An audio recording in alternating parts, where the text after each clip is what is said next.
Hi, welcome to another video tutorial with me, Jill.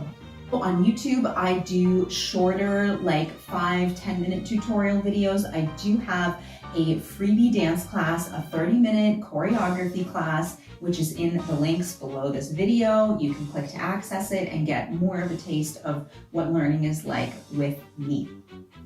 Without further ado, let's jump into our content for today. So I wanted to do a video, instead of doing a combo today, which is what I usually do, I want to do some technique. I just want to run you through basic posture for dancing and how we support our muscles in doing this dance.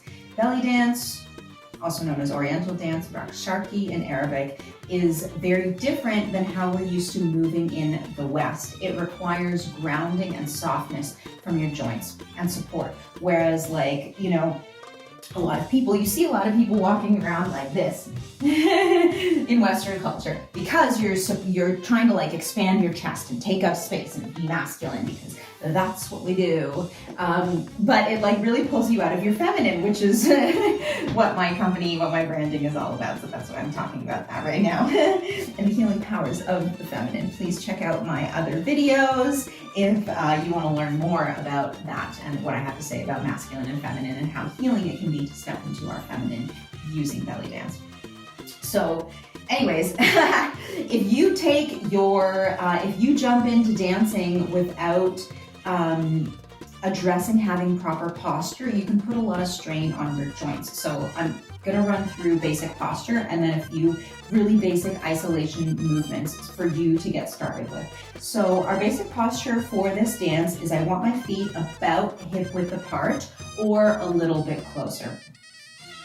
Your knees should be soft. They're not straight and locked, but they're not super bent. They're just soft. I can move them around. I need them to be able to move easily because I do a lot with my feet and my hips in this dance. So knees are soft. Now your pelvis is going to be engaged. So if you have not done Pilates or dance, you might not have a lot of awareness of your abdominal muscles, your core muscles. But that's part of what makes this dance so good for your body, is because it teaches you how to take pressure off your back by toning your core. So you can practice this and strengthen these muscles by practicing pelvic tilts, okay? So what's happening? This is the exaggerated version, basically, of me straining my lower back by leaning forward. My weight is in the balls of my feet, and I'm sticking my butt out in order to maintain balance. This is bad. Don't do this.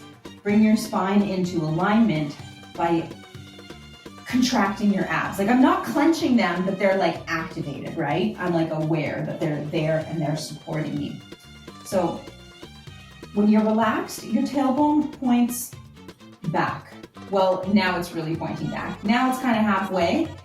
I want to tilt and release my pelvic muscles to bring my pelvis forward so that my tailbone, instead of sticking out, feels like it's pointing down to the ground. Release, tilt, release, tilt, release, tilt, release, pelvic tilt. 1, 2, 3, 4. I also, when I'm practicing, when I am really working on my muscle tone and my isolations, I like to put one hand on my back and one hand on my abs because that helps me make sure that my back muscles stay quiet. I was gonna say stay calm, that they're not getting involved because I want to move my hips with my abs, not with my knees and not with my back. Okay, so that's the first exercise I want you to work on.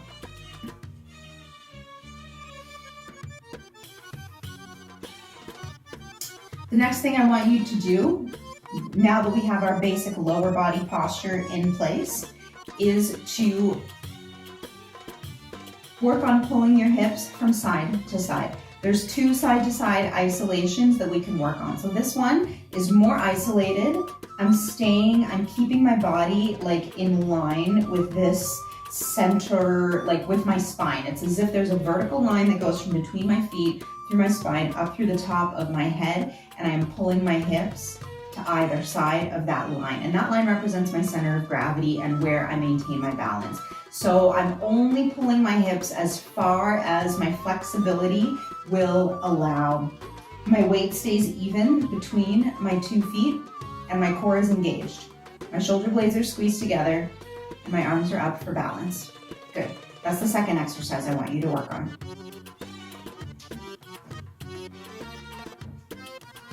So the second, like side to side, this is called a slide. Another style that you can do is more weighted and it's a little bit bigger. So you take your weight all the way over to your right and you take your weight all the way over to the left. So I'm kind of like sticking,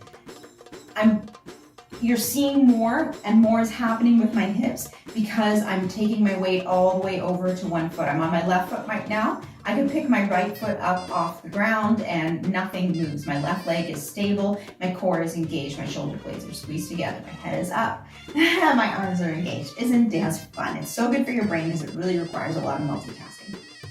Okay, so I'm shifting my weight all the way over from right to left. I'm showing you a lot more, but notice how nothing is changing.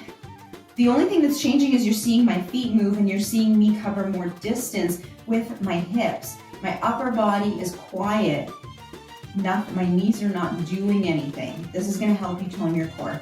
The last thing I want to run through is shimmying, a little shimmy drill, okay?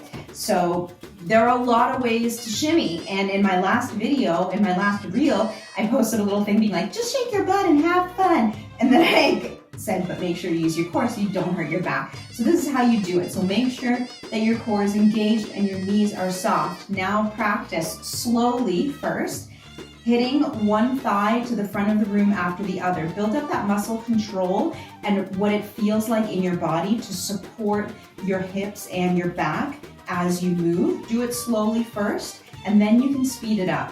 1, 2, 3, 4, 5, 6, 7, 8. So my knees are moving because my thighs are moving and everything is attached, but I'm driving the movement from my quads and my hamstrings.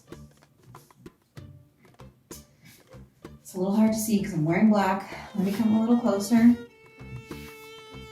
1, 2, 1, 2, 1, 2. See, I'm alternating, straightening and bending each leg. But right now I'm not holding my core, I'm just bending. I can already feel it in my shins and my knees and my glutes.